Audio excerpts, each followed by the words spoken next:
é Odair Gutierrez e este é o programa Padre Pio.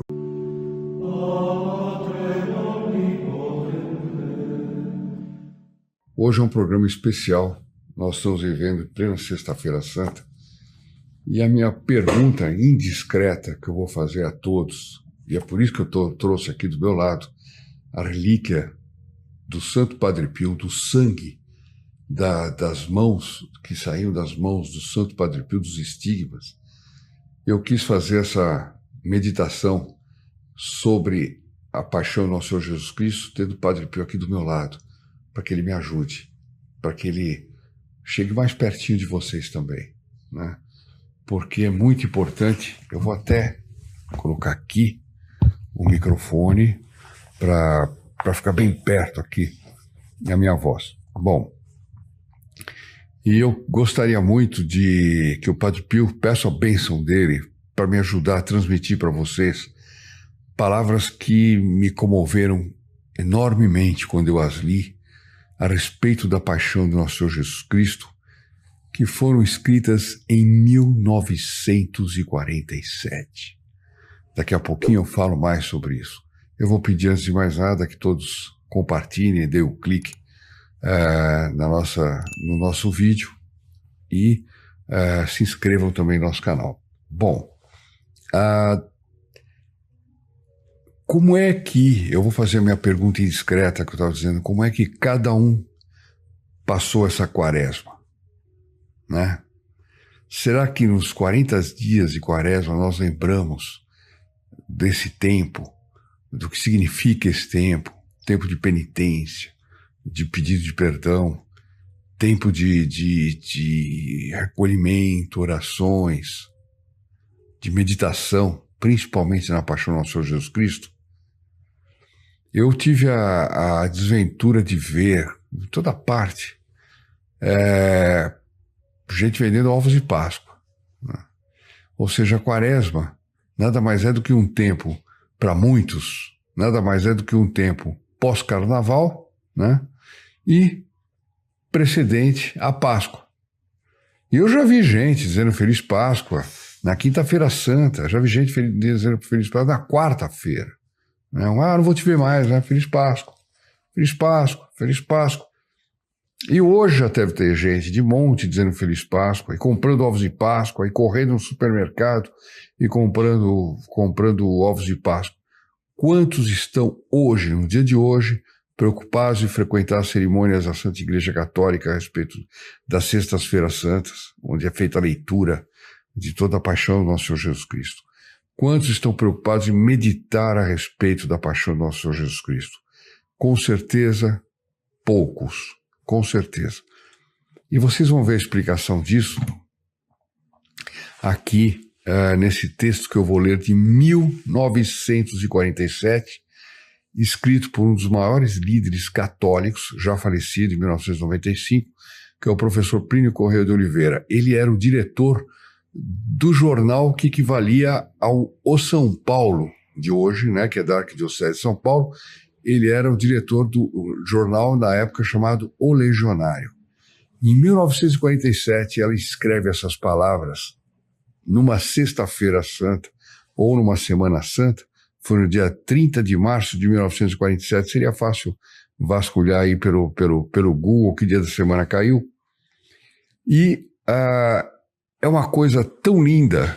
É uma coisa, são palavras que nos trazem tais considerações a respeito da paixão de nosso Senhor Jesus Cristo, que eu não vou me demorar mais, vou entrar direto no assunto e seja o que Deus quiser. Se esse vídeo levar 15 minutos, levou. Se levar 45, levou. Não tem jeito. Então eu vou começar lendo esse maravilhoso artigo, mas eu gostaria que vocês fossem aplicando para o dia de hoje, porque esse artigo, vocês vão ver, parece que ele foi escrito ontem à noite, para ser lido hoje, né? É uma coisa impressionante. Então diz o artigo, considerações a respeito da paixão do nosso Senhor Jesus Cristo, né? A verdadeira piedade deve impregnar toda a alma humana e, portanto, também deve despertar e estimular a emoção. Mas a piedade não é só emoção nem mesmo é principalmente emoção. Tem gente que vai rezar diante de uma imagem de Nossa Senhora, aí o camarada chega lá, sentiu uma coisinha que ele fala, me senti tão consolado. Não, mas isso não é necessariamente obrigatório para que haja uma verdadeira vida de piedade, né? A piedade brota da inteligência, seriamente formada por um estudo catequético cuidadoso, por um conhecimento exato da nossa fé e, portanto, das verdades que devem reger nossa vida interior. A piedade reside ainda na vontade. Ele está dando uma definição de vida de piedade aqui, de vida de oração, fantástica. Quer dizer, não é na base do sentimento, não. Tem que entrar a razão, tem que entrar o conhecimento, tem que ter o amor ao conhecimento, às verdades da nossa fé. Devemos querer seriamente o bem que conhecemos. Não nos basta, por exemplo, saber que Deus é perfeito. Precisamos amar a perfeição de Deus e, portanto, devemos desejar para nós algo dessa perfeição. E isso é o anseio para a santidade. Olha que definição linda de santidade. Aquele que ama a perfeição de Deus e deseja para si algo da perfeição. Esse é uma pessoa que tem um anseio de santidade. Lindo. Vocês vão ver quanta coisa vocês vão aprender nesse texto. Eu aprendi demais, demais. Desejar, então a pessoa desejar a santidade, desejar não significa apenas sentir veleidades vagas e estéreis. Só queremos seriamente algo quando estamos dispostos a todos os sacrifícios para conseguir o que queremos. Tem gente que faz sacrifício tremendo. O camarada quer comprar um carro, ele faz sacrifícios monumentais. Realmente ele deseja, aquilo é um desejo forte, né? Então na fé também tem que ser assim.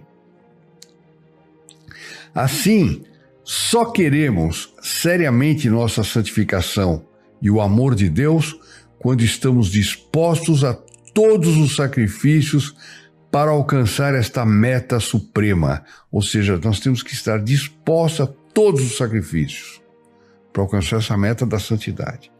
Sem essa disposição, todo o querer, entre aspas, não é senão ilusão e mentira. Eu quero ser santo, eu quero me santificar.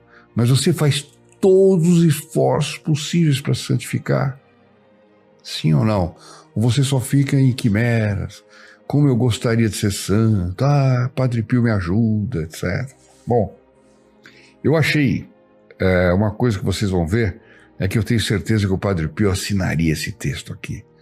Mais do que isso, ele assinaria com entusiasmo esse texto, né? E vamos continuar.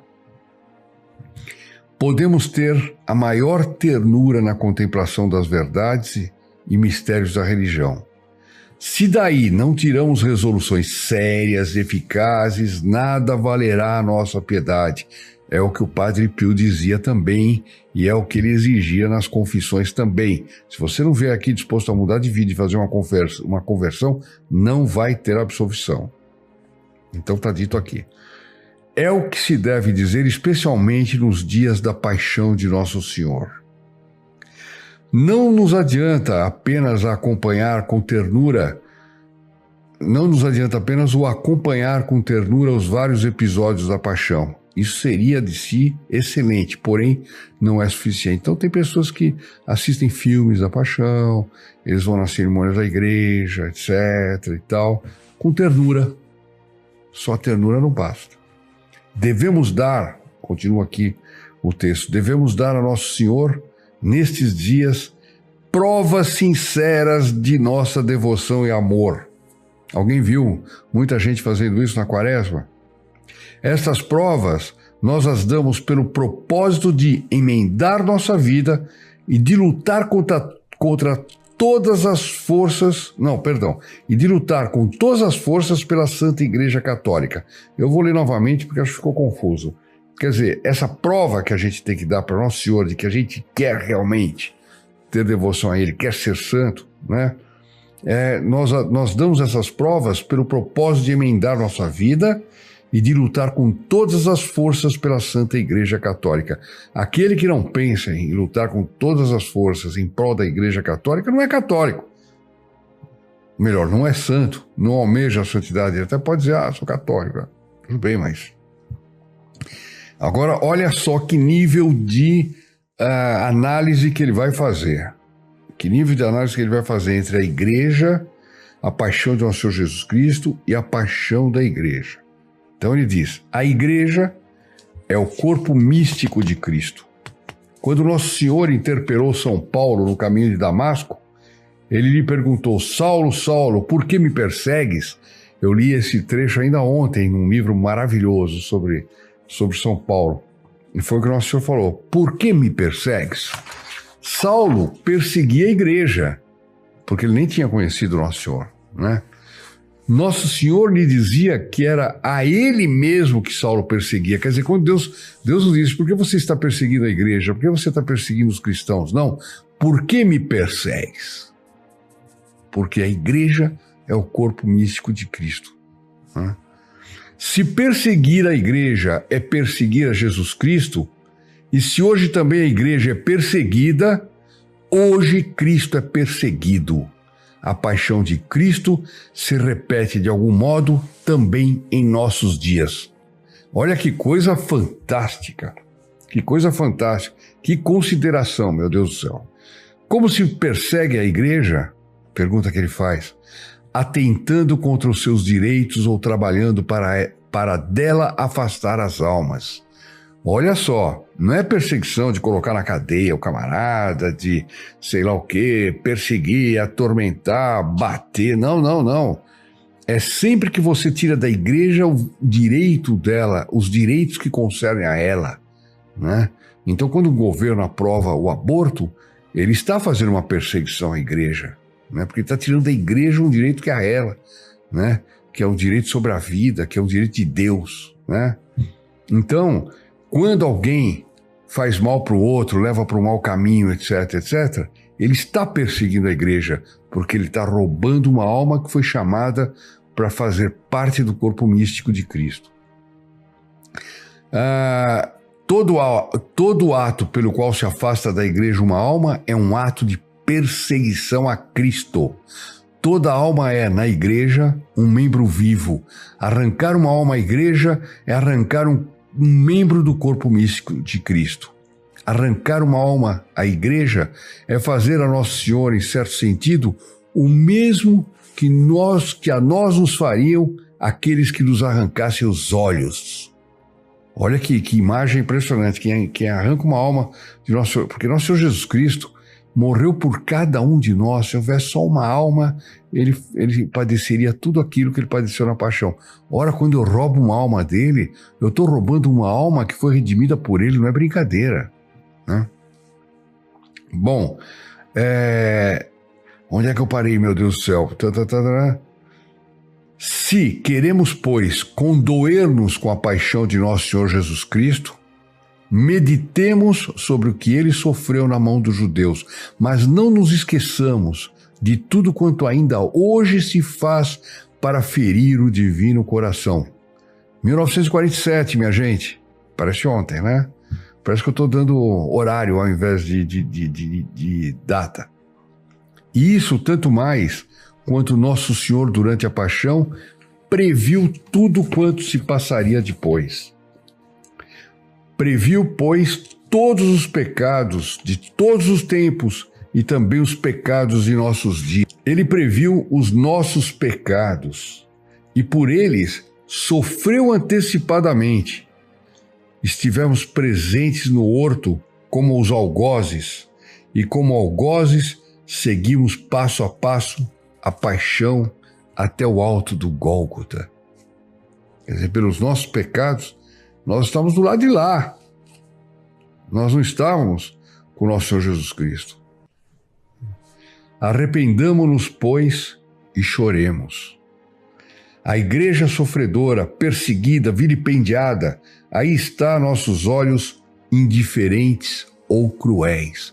Quer dizer, a gente vê a igreja vilipendiada, sofrendo.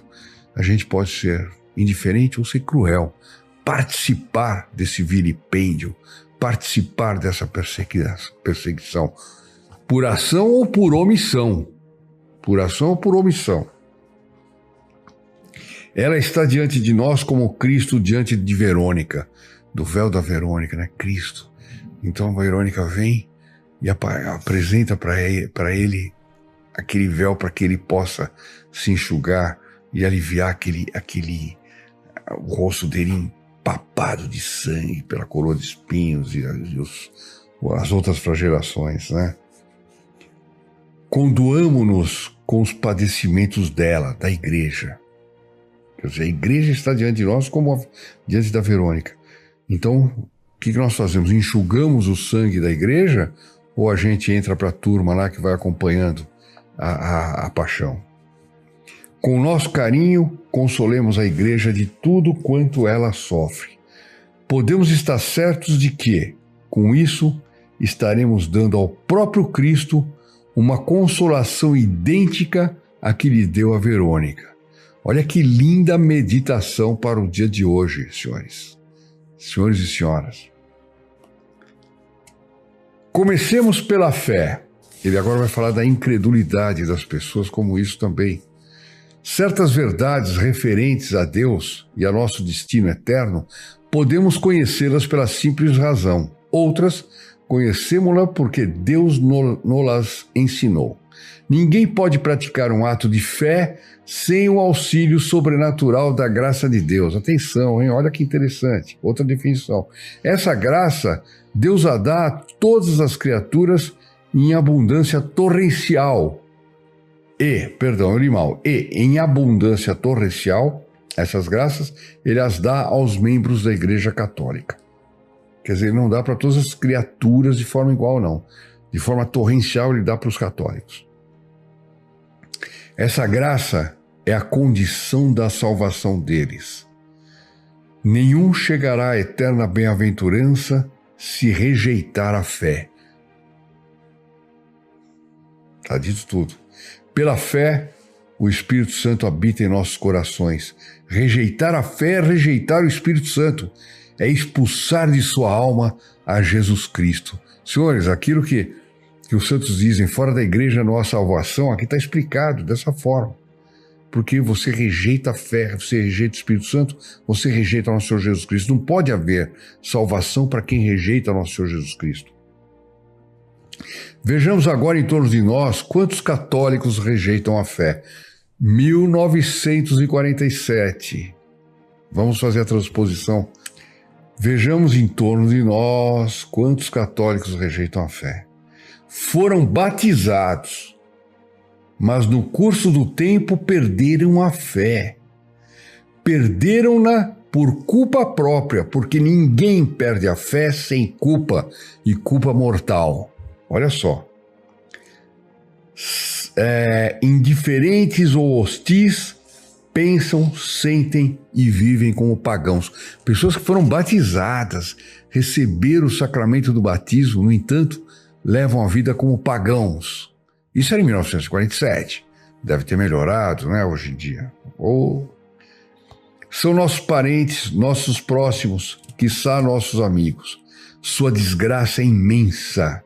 Indelével está neles o sinal do batismo. A desgraça de uma pessoa nessas condições é imensa porque o batismo está marcado, é indelével. Ninguém tira o batismo dele, né? Então ele peca cada vez que ele vive de forma oposta ao que devia viver um batizado. Estão marcados para o céu e caminham para o inferno. Em sua alma redimida, a aspersão do sangue de Jesus está marcada. Ninguém a apagará, ninguém consegue apagar o batismo. E é, de certo modo, o próprio sangue de Cristo que eles profanam quando nesta alma resgatada acolhem princípios, máximas, normas contrárias à doutrina católica, a doutrina da igreja. O católico apóstata é aquele que se perverte, que converter-se é para vir para a religião católica. Quando sai da religião católica é uma perversão, se perverte. E é um apóstata, o católico apóstata, ele apostatou da Santa Igreja. Tem qualquer coisa de análogo ao sacerdote apóstata, que também pode abandonar a igreja. arrasta consigo os restos de sua grandeza, profana-os, degrada-os e se degrada com eles, mas não o perde. Eu já falei isso outro dia. Um padre que recebe o sacramento da ordem, ele é padre até a morte. Ou, se quiser ser mais radical, ele é padre até o inferno. Ou seja, se ele rejeitar o sacramento, se ele não morrer em condições de ir para o céu.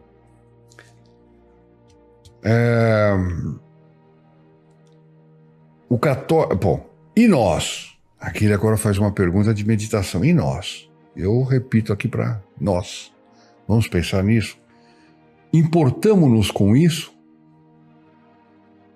Sofremos com isso? Rezamos para que essas almas se convertam? Fazemos penitência? Fazemos apostolado? Onde está a nossa caridade? Onde está a nossa altiva e enérgica defesa das verdades que eles negam ou injuriam? Quer dizer, os inimigos da igreja. Onde é que está a nossa valentia, a nossa dedicação, a nossa oração, a nossa penitência? Eu vou repetir aqui as perguntas. Importamos-nos com isso, ou seja, com essa situação tremenda dos católicos? Sofremos com isso? Rezamos por essas almas para que elas se convertam? Fazemos penitências? Fazemos apostolado? Onde está a nossa caridade? O Sagrado Coração sangra com isso. Sangra pela apostasia deles e por nossa indiferença. Então, pelos que apostatam, pelos que abandonam a fé e pela nossa indiferença. Você vê uma pessoa que abandona a fé e fala, vai embora. Tal. Mais um, né? Hoje em dia está assim, mais um. Indiferença duplamente censurável, porque é indiferença para com o nosso próximo e, sobretudo, indiferença para com Deus. Quantas almas no mundo inteiro vão perdendo a fé? 1947, gente.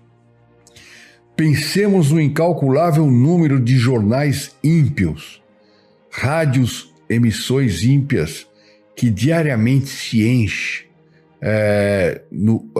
que diariamente enche o orbe, quer dizer, o mundo inteiro, né? Bom, 1947. E agora? Televisão, internet, pornografia pela internet, pornografia na televisão, novelas infames, imorais, programas de entrevista onde se defende tudo contra a doutrina, que é a doutrina católica. Os filhos, nossas crianças, ficam todas elas expostas a esse anticatecismo, essa anti-informação. Eles estão sendo preparados para apostatarem do batismo. Eu já nem digo da Igreja Católica, porque é um pressuposto. O batismo, eles estão todos lá batizados e assistindo todas essas porcarias, né? Bom, pensemos nos inúmeros obreiros de Satanás que nas cátedras, nas escolas, faculdades, no recesso da família, nos lugares de reunião ou diversão, propagam ideias ímpias, obreiros de Satanás. De todo esse esforço, quem há de admitir que nada aconteça? Quer dizer, essa gente toda fazendo um esforço para acabar com a igreja, para acabar com a fé, para acabar com a religião. Quem é que pode achar que nada, que isso aqui não vai resultar em nada? É um boboca. Ah, não, mas Deus protege a igreja, tem o Espírito Santo. É verdade, Deus protege a igreja, tem o Espírito Santo, tem a promessa de que a igreja jamais morrerá, etc, etc.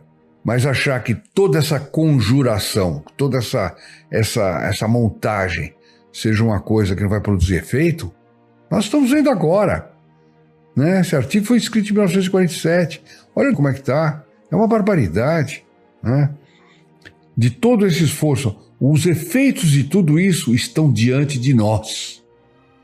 Diariamente, as instituições, os costumes, a arte se vai descristianizando, indício insofismável de que o próprio mundo se vai perdendo para Deus. Quer dizer, a arte naquela época tal vai tudo se descristianizando. Hoje não, ela está satanizada diretamente. Em menos de um século, satanizada. Os costumes satanizados, as instituições satanizadas. Não haverá em tudo isso uma grande conjuração? Claro, é a pergunta que se põe. Tantos esforços harmônicos entre si, uniformes em seus métodos, em seus objetivos de destruição, em seu desenvolvimento, serão mera obra de coincidências? Quer dizer, tudo que acontece no mundo, de ruim, etc., vão acontecendo coincidentemente. Ele está levantando a lebre aqui, né? Quer dizer, não há um plano estabelecido no qual nós estamos inseridos como vítimas, ou às vezes até como omissos. Não pensamos nisso, nem percebemos isto. Dormimos na modorra de nossa vida de todo dia. Por que não somos mais vigilantes? A igreja sofre todos os tormentos, mas está só, longe. Bem longe dela, nós cochilamos. É a cena do horto que se repete, em que Nosso Senhor, enquanto agonizava, os apóstolos dormiam, né? Nós hoje em dia dormimos, a igreja agoniza e nós dormimos, né? O mundo se paganiza, o mundo se sataniza e nós dormimos. Alguém vai dizer, mas eu não durmo, eu trabalho. A pergunta é, você faz tudo que pode ou tudo que poderia? Né? Nós estamos estudando o Padre Pio nos nossos canais. O Padre Pio era o tempo todo se entregando, sofrendo. E quanto mais sofria, mais agradecia a Deus. Ele preferia sofrer do que receber uma graça de consolo. É isso aqui. É isso que nós estamos vendo aqui. Uma maravilha. É a cena do horto que se repete. A bem dizer, a igreja nunca teve tantos inimigos e, paradoxalmente, nunca teve tantos amigos, entre aspas, ele coloca aqui. E entre nós? Porque nós somos amigos, entre aspas, né, de alguma forma, porque quem não está almejando a santidade, está fazendo de tudo para ser santo, está faltando algo. E entre nós? Esta fé que tantos combatem, perseguem, atraiçoam, graças a Deus nós a possuímos. Quer dizer, os inimigos da igreja perseguem uma fé, atraiçoam, combatem, uma coisa que graças a Deus nós possuímos, que é a fé. Mas, ele vem a pergunta, que uso fazemos dela? Nós a amamos a nossa fé? Compreendemos que nossa maior ventura na vida consiste em sermos membros da Santa Igreja, que nossa maior glória é o título de cristão? E quão raros são os que poderiam em sã consciência responder afirmativamente: estamos dispostos a todos os sacrifícios para conservar a fé. Olha só, quão raros aqueles que podem responder sim para essa pergunta. Estamos dispostos a todos os sacrifícios para conservar a fé? O Padre Pio estava. E a gente está cansado de ver exemplos, né? Aliás, em 1947, quando foi escrito isso, o Padre Pio estava vivo, né? Ainda estava entre nós. Quem sabe se ele não inspirou essas palavras através do quê? Dos anjos da graça, né? E eu nunca vi palavras mais felizes como essas do professor Plínio Corrêa de Oliveira, que é uma coisa assim, parece quase uma encíclica papal é impressionante. O nível em que ele trata a questão da fé e a questão da paixão de Cristo ligado com a paixão da igreja. Que a igreja, corpo misto de Cristo, está sofrendo uma paixão. Todos os dias, a conservação da fé exige de nós sacrifícios. Nós os fazemos? Será bem exato que, para conservar a fé, evitamos tudo que pode colocá-la em risco? A gente evita os ambientes ruins, a gente evita os programas de televisão ruins, os filmes ruins, as conversas ruins, as companhias ruins. A gente evita tudo aquilo que pode colocar em risco a nossa fé? Não é um bom exame de consciência para uma sexta-feira santa? Evitamos as leituras que a podem ofender, evitamos as companhias nas quais ela está exposta a risco, procuramos os ambientes nos quais a fé floresce e cria raiz, ou, em troca de prazeres mundanos e passageiros, vivemos em ambientes em que a fé se estiola, se enfraquece e ameaça cair em ruínas. Todo homem, pelo próprio fato do instinto de sociabilidade, tende a aceitar as opiniões dos outros. Em geral, hoje em dia, as opiniões dominantes são anticristãs. Então aqui não tem instinto de sociabilidade, falando uma barbaridade, blasfema contra Deus. Eu falo, tal, é verdade, vou aceitar o que ele diz. Não, você tem razão, você tem a sua ideia, você tem a sua verdade. Agora se fala assim, você tem a sua verdade. Eu respeito a sua opinião. Respeito coisa nenhuma, peraí, isso é a sua opinião. É contra nosso Senhor Jesus Cristo, é contra a igreja, é contra a doutrina católica, é uma opinião que blasfema, eu não aceito, não posso aceitar, não posso me omitir. Ai, ai. Os nossos inimigos seguem a corrente. Né? Ele diz assim, em geral, hoje em dia as opiniões dominantes são anticristãs. Pensa-se contrariamente à igreja. Em matéria de filosofia, sociologia, quer dizer, pensa o contrário da igreja. Filosofia, sociologia, história, ciências positivas, arte, tudo enfim. Os nossos amigos seguem a corrente. Temos nós a coragem de divergir. Ele aqui já estava em 1947 falando do politicamente correto, né? Já estava prevendo. Não usava-se esse termo, mas aqui está uma descrição, né? Em relação à fé, pior de tudo. Temos nós a coragem de divergir, resguardamos nosso espírito de qualquer infiltração de ideias erradas, pensamos com a igreja em tudo e por tudo, ou contentamo-nos negligentemente em ir vivendo, aceitando tudo quanto o espírito do século nos impõe, e simplesmente porque ele nos impõe. A vida é assim, as pessoas são assim, as pessoas andam mal vestidas, andam imoralmente vestidas. Fazer o quê, né? As pessoas dizem erros, falam contra a igreja. Fazer o quê? É possível que não tenhamos enxotado Nosso Senhor de nossa alma, mas como tratamos esse divino hóspede, que Deus está na nossa alma a partir do batismo? Ele é nosso hóspede. Como é que nós tratamos esse divino hóspede? Mas eu não enxotei Nosso Senhor Jesus Cristo. Tá bom, mas como você trata? Quando um hóspede chega no hotel, você simplesmente faz o mínimo? Tá bom, a pessoa diz, tá, obrigado, tá aqui seu quarto, tá aqui sua chave, vai lá. Então. Mas o hotel não faz isso, não. Ele quer agradar o cliente, oferece coisas, diz, olha, o café é tal hora, olha, tem aqui um refresco para o senhor que acaba de chegar, etc, etc. Ele quer tratar aquele hóspede. E nós, como é que nós tratamos o nosso divino hóspede? É ele objeto de todas as atenções, o centro de nossa vida intelectual, moral e afetiva? É ele o rei da nossa alma, da nossa vida? Ou simplesmente há para ele um pequeno espaço onde se o tolera como um hóspede secundário, desinteressante, até um pouco importuno? Porque esse hóspede está a ser importuno, né? Porque ele nos cobra, ele nos defronta com a verdade, nos defronta com os nossos pecados, né?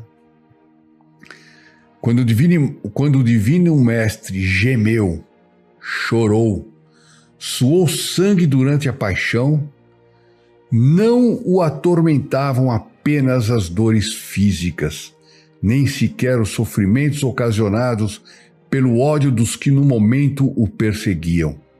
O que o atormentava, ainda tudo quanto ele e a igreja fariam. Vou ler. O tormento do nosso Senhor Jesus Cristo era tudo quanto contra ele e a igreja faríamos nos séculos vindouros. Ele aqui não está falando fariam, não, faríamos. Todos nós estamos envolvidos, uns mais, outros menos. Até aqueles que não lutam, os que se omitem, os que não fazem nada. Ele chorou pelo ódio de todos os maus, de todos os hereges, de todos os luteros, mas chorou também porque via diante de si o cortejo interminável das almas tíbias, das almas moles, daquelas que o Senhor disse, porque não sois nem frio nem quente, te vomitarei da minha boca. As almas tíbias, né? Das almas indiferentes, que sem o perseguir, no entanto, não o amavam como deviam. Olha só que barbaridade, o Senhor não chorou, ele não chorou só pelos maus, não, ele chorou por aqueles que não o amavam como deviam. Ele suou e sofreu as dores da paixão por causa disso. É uma consideração que eu nunca ouvi na minha vida, e se alguém já ouviu considerações dessas, a não ser a própria, né, que me escreva aqui no comentário, né? Fala, não, eu tenho uma coisa mais impressionante. Claro que os santos escreveram coisas lindas, tem coisas impressionantes, mas essa consideração vista por esse lado, para mim é totalmente nova, e eu achei muito apropriada para ser o nosso vídeo da Sexta-feira Santa.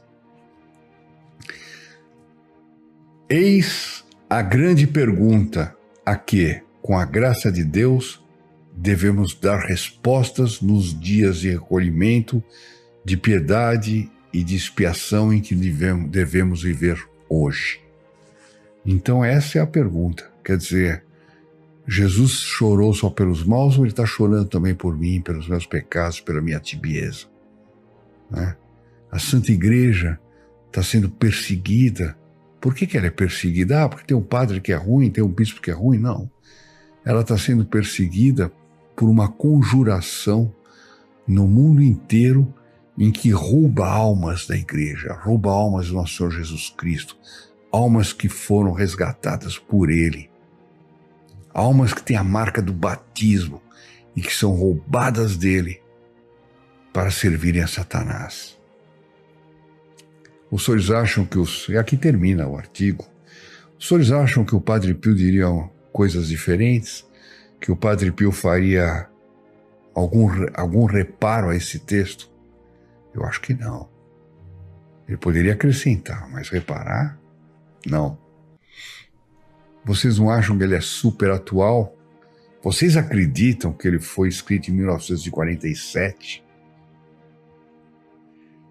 Era o que eu queria compartilhar hoje com todos os filhos e devotos do Padre Pio, nessa sexta-feira de paixão, em que nós devemos ter um dia de recolhimento, de oração, devoção, meditação.